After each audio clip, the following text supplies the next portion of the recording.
Up there, you go around every hour and a half, time after time after time.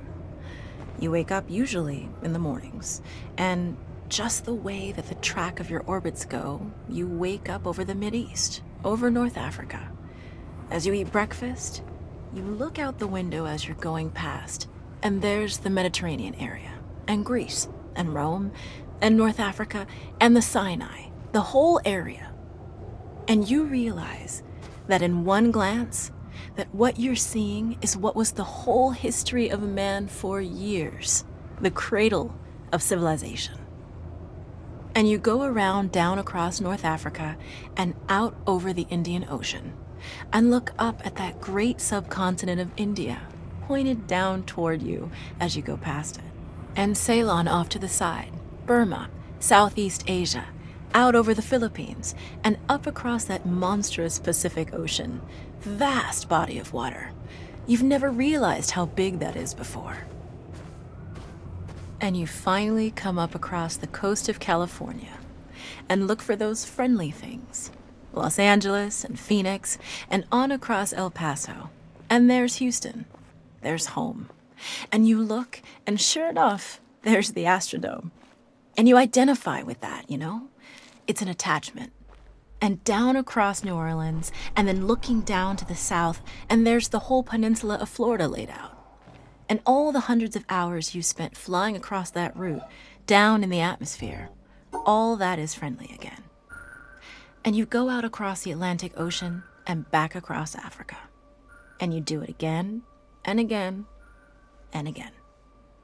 And that identity, that you identify with Houston, and then you identify with Los Angeles, and Phoenix, and New Orleans, and everything. And the next thing you recognize in yourself is you're identifying with North Africa. You look forward to that. You anticipate it. And there it is.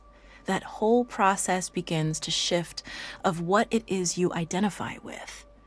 When you go around it in an hour and a half, you begin to recognize that your identity is with that whole thing. And that makes a change.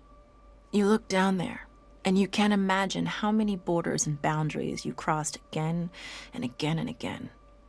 And you don't even see them. At that wake-up scene, the Mideast, you know there are hundreds of people killing each other over some imaginary line that you can't see. From where you see it, the thing is a whole, and it's so beautiful. And you wish you could take one from each side in hand and say, look at it from this perspective. Look at that. What's important? And so a little later on, your friend, again those same neighbors, another astronaut, the person next to you goes out to the moon. And now he looks back and sees the Earth not as something big where he can see the beautiful details, but he sees the Earth as a small thing out there.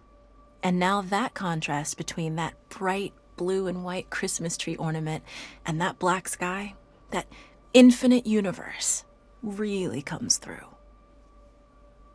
The size of it, the significance of it, it becomes both things. It becomes so small and so fragile, and such a precious little spot in that universe that you can block it out with your thumb.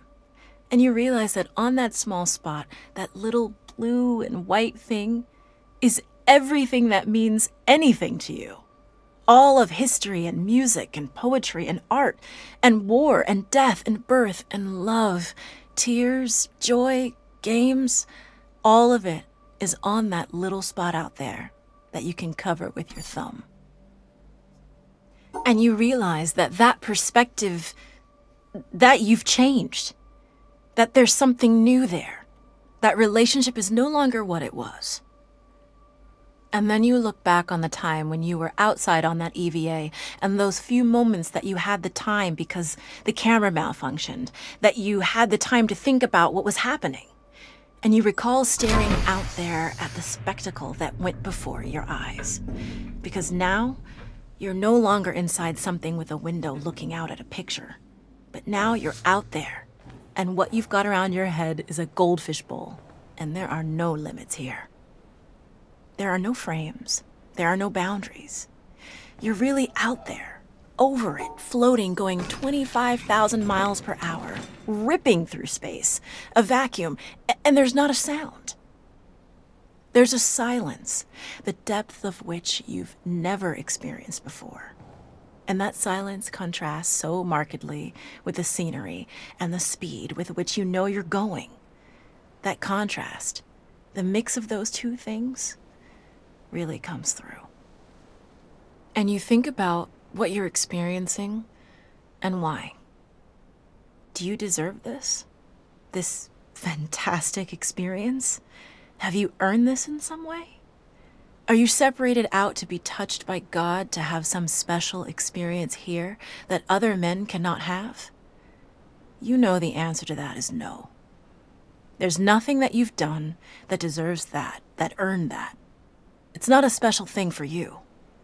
You know very well at that moment, and it comes through to you so powerfully that you're the sensing element for man.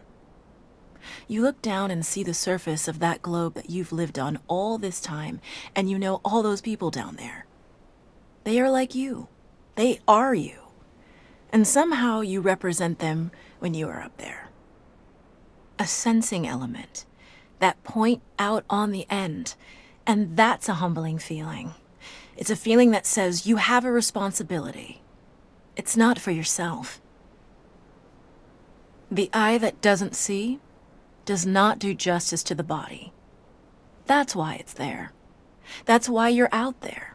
And somehow you recognize that you're a piece of this total life.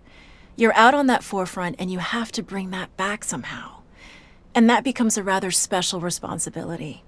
It tells you something about your relationship with this thing we call life. And when you come back, there's a difference in that world now. There's a difference in that relationship between you and that planet, and you and all those other forms of life on that planet, because you've had that kind of experience. It's a difference, and it's so precious. And all through this, I've used the word you because it's not me. It's not Dave Scott.